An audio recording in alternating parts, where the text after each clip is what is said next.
বেশ কয়েক বছর আগে আমাদের শরীয়তপুর সখীপুরে একটা লঞ্চ ডুবছিল, আপনারা সবাই শুনছেন।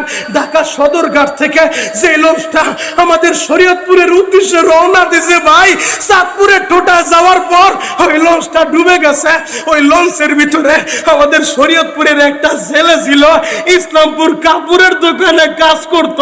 যে যুবকটার নাম রিপন। রিপনের মায় ফোন দিছে, বাবা রে মাস শেষ হয়ে গেছে, বাড়িতে আসবা। ও বাবা, আমার ভালো একটা কাপড় নাই, আমার জন্য একটা কাপড় নিয়ে আসবা।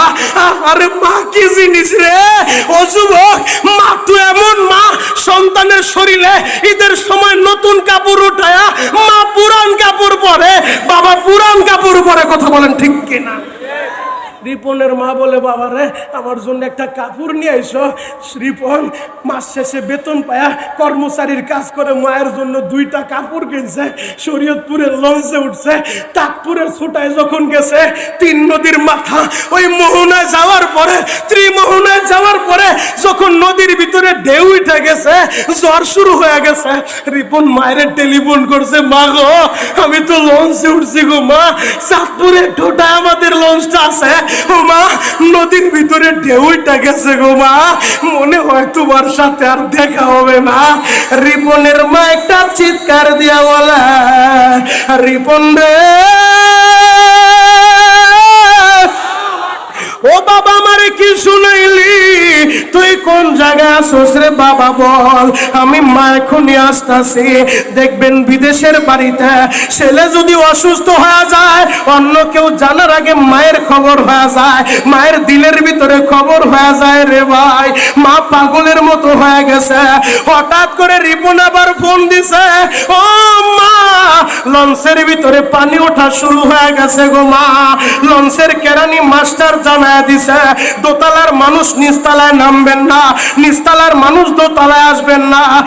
যে অবস্থায় আছেন ওই অবস্থায় আল্লাহরে ডাকতে থাকেন। নদীর ভিতরে ঝড় উঠে গেছে, লঞ্চটা আমরা নিয়ন্ত্রণ করতে পারবো না, মাগো আমার উপরে দাবি রাখো না। ও মা, তোমার জন্য কাপড় কিনে রওনা দিছি, মনে হয় কাপড়টা আর তোমারে পরাইতে পারবো না। আরে মায়ের সাথে কথা বলতে বলতে কিছুক্ষণ পর ওই লঞ্চটা যখন ডুবিয়া গেছে, আপনারা সবাই দেখছেন রে ভাই, সারা দুনিয়া দেখছে, শত শত মানুষ ওই লঞ্চের ভিতরে মারা গেছে। আরে রিপনের পকেটের ভিতরে আইডি কার্ডের ঠিকানা পাইয়া 3 দিন পরে যখন লাশটা উঠাইয়া সেনাবাহিনীরা দেখে লাশটা ফুলিয়া গেছে, গন্ধে কাছেও যাওয়া যায় না, প্যাকেট করিয়া, সাদা প্যাকেট করিয়া ঠিকানা অনুযায়ী সখীপুর নিয়ে রওনা দিছে। আরে বাড়ির নিকটে যখন গেছে, দুর্গন্ধে কাছে আসা যায় না, কোন মানুষ কাছে আসে না। একজনের নাকে তো আর দুর্গন্ধ লাগে না রে যুবক, তিনি হলো মা। ওই মা এই মজলিসে কার যেন কবরে চলে গেছে, কার মা দুনিয়ায় নাই, মায়ের কথা শুই না এখন কাঁদতে থাকো রে ভাই। রিপনের মা আরে দৌড়া আসে, পচা লাশটারে বুকের সাথে জড়াইয়া, মা দুঃখিনী ওই পচা লাশের উপরে চুমু খায় আর বলে, রিপন রে কি কাপড় কিনে আনলি রে বাবা, আমি মারে পরানোর আগে তুই নিজেই সাদা কাপড় পরলি। ও পাবনার বাইরা রে, ওই সাদা কাপড় একদিন আপনার শরীরে উঠবে, একদিন আমার শরীরে উঠবে। ওই সাদা কাপড়টা শরীরে ওঠার আগে, সাদা কাপড়টা শরীরে লাগানোর আগে এখনো সময় আছে।